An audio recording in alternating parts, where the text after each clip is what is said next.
Hi, in today's video what we're going to be doing is looking at the rib stitch, which is this pattern that you get here. It's used on cuffs of socks and sleeves where you want it to grip a little bit more. So what I've done is I've knitted a little bit here. This is actually on needles which are a bit wider than what you would normally use for this thickness of yarn, simply because I want you to be able to see what we're doing when we get on to the actual knitting bit. But what you can see is it's narrower here than what it is here, and that's something to bear in mind if you're actually doing some knitting.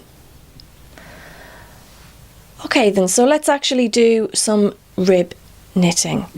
So what I've got here, I've got 10 stitches going across.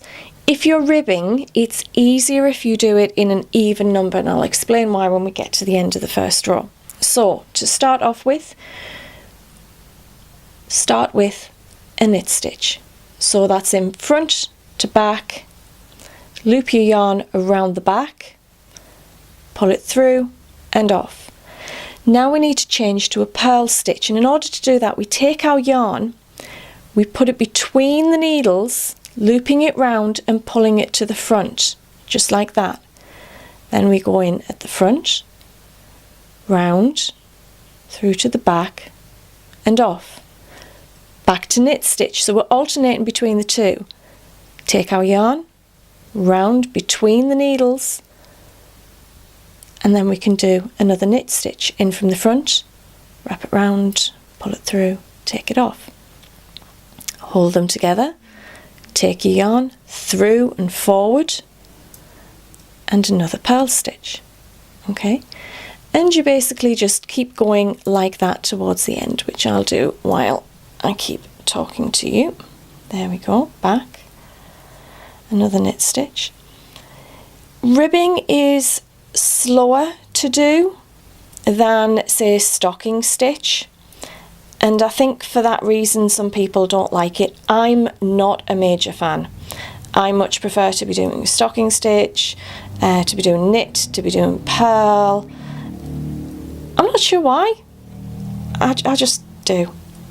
But it's really useful, especially for the amount of socks that I knit to do the cuffs. So I've got to the end, and my last stitch there is a purl stitch. Okay, so we've done, let's just take that out of the way.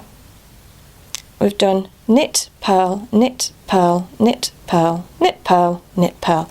And you can actually see that if I stretch them out, that there's the gap between the knit stitches. Now, if you have an even number of stitches, when you turn your work round, you will see that your first stitch is again a knit stitch. It was purl on that side, your last one. This time it's going to be the knit stitch.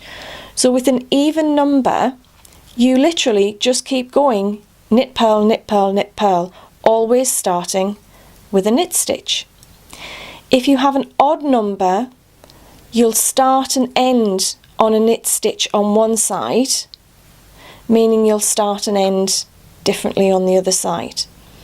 And that's something to bear in mind if, say, you're doing a rib scarf, which is one of the projects we'll be doing fairly soon as a video.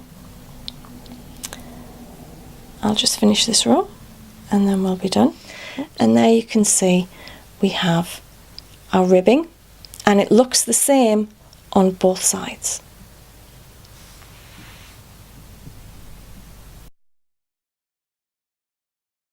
As always, if you've enjoyed this video, why not subscribe and check out my other videos.